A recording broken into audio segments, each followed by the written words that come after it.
Le journal Christophe Lamar. Bonjour Christophe. Bonjour Dimitri, bonjour à tous. Le monde entier ou presque a rendez-vous en Égypte, ouverture de la COP27 à Sharm el-Sheikh, sommet consacré aux conséquences du changement climatique. Ce n'est pas tout à fait un hasard s'il se tient en Afrique. Le continent souffre particulièrement du dérèglement imputable aux pays industrialisés.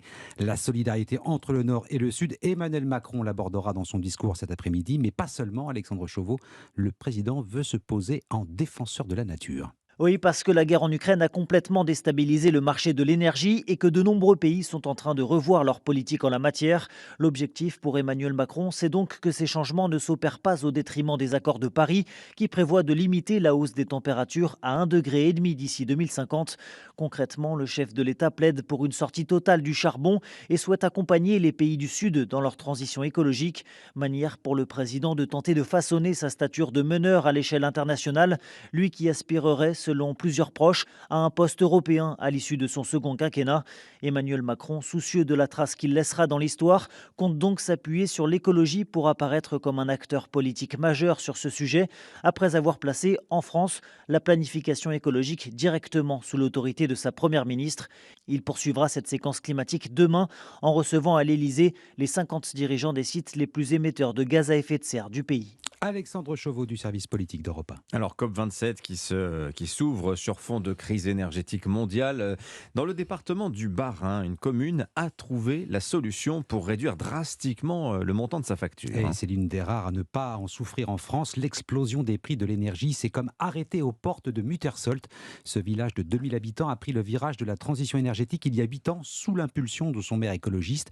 Rénovation thermique des bâtiments, construction d'une centrale hydroélectrique. Résultat, la commune produit plus d'électricité qu'elle n'en consomme. Reportage de la correspondante d'Europe 1, Mélina Fachin. À la sortie du village, une rivière et une mini-centrale hydroélectrique construite il y a 3 ans. C'est grâce à elle que la commune échappe aujourd'hui à la crise, explique Julien Rodriguez, secrétaire général de la mairie. On produit 3 fois plus d'énergie que ce qu'on consomme, donc là on est autonome à 100%.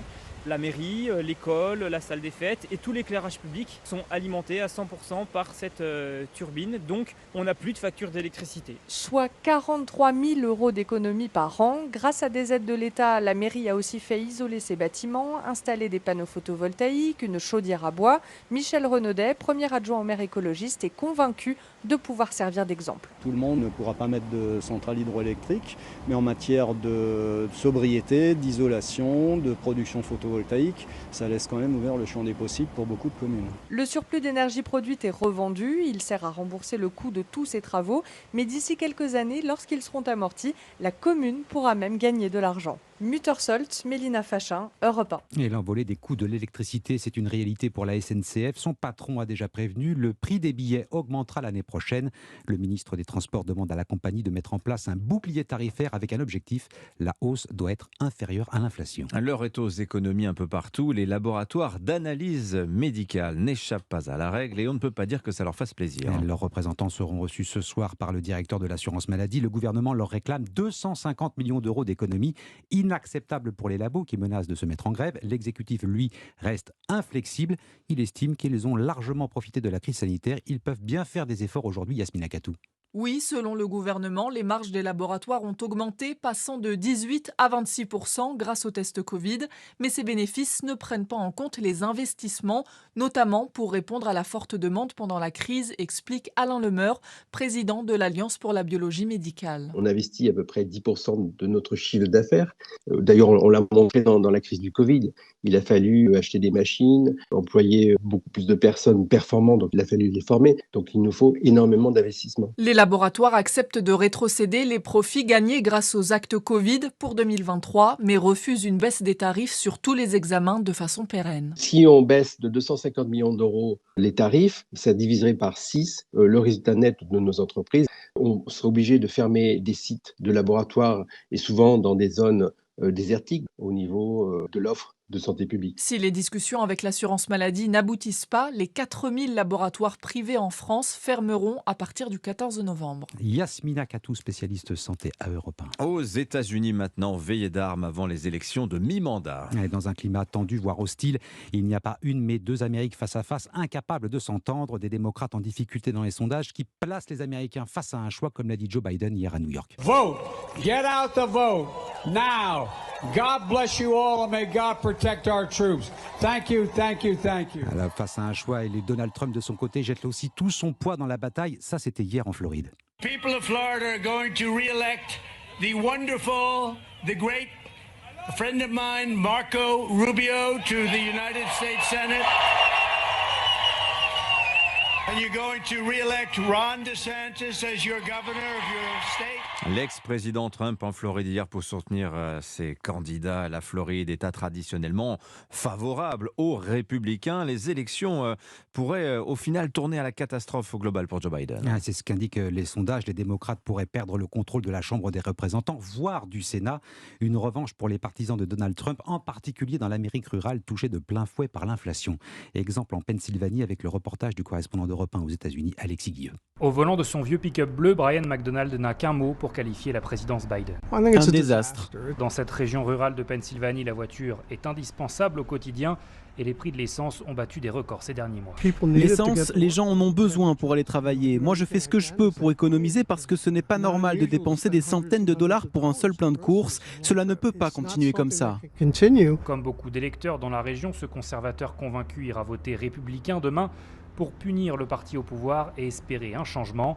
Liane est infirmière et mère célibataire. Elle ne peut que constater la baisse de son pouvoir d'achat depuis l'arrivée de Joe Biden à la Maison-Blanche.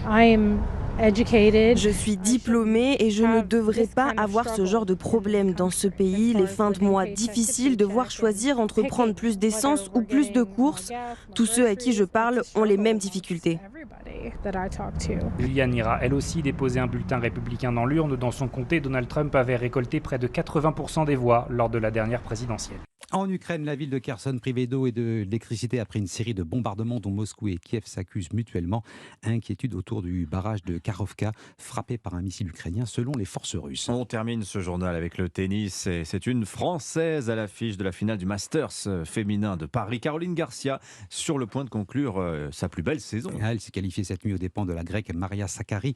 Il faut situer l'exploit. Caroline Garcia est la 3e Française seulement dans l'histoire à disputer une finale de Masters, Dimitri Vernet. Et oui, après Marie Pierce et Amélie Mauresmo, Flying Caro de son surnom, s'est envolée cette nuit pour la finale de ce tournoi, réunissant les 8 meilleures joueuses de la saison. Une renaissance pour la Française qui, après plus de 4 ans sans éclat, a réussi une fin de saison tout simplement exceptionnelle, avec ce titre de Masters 1000 obtenu à Cincinnati, ainsi que cette demi-finale à l'US Open. Mais pour voler encore plus haut et devenir la 2e Française à ajouter son nom au palmarès du Masters féminin, après Amélie Mauresmo en 2005, Caroline Garcia devra batailler la nuit prochaine dans cette finale, l'opposant à la Bélarusse Aryna Sabalenka, qui a éliminé de son côté la numéro 1 mondiale Iga Swiatek.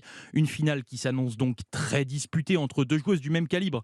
La Française est 6e au classement ATP et la Bélarusse 7e. Mais pour vous donner une raison de rêver, lors de leur dernière confrontation en 2022, c'est Caroline Garcia qui s'est imposée dans un certain tournoi de Cincinnati qu'elle a remporté par la suite. Un rendez-vous est pris, merci Dimitri Vernet. Le final, c'est la nuit prochaine à 3h du matin. Voilà, il ne faudra pas se coucher, vous savez tout, c'est comme vous voulez. Merci beaucoup Christophe Lamar. Dans un instant sur Europe 1, nous parlons de la COP27 avec François Gémen, c'est l'un des co-auteurs du dernier rapport du GIEC. À tout de suite. Dimitri Pavlenko.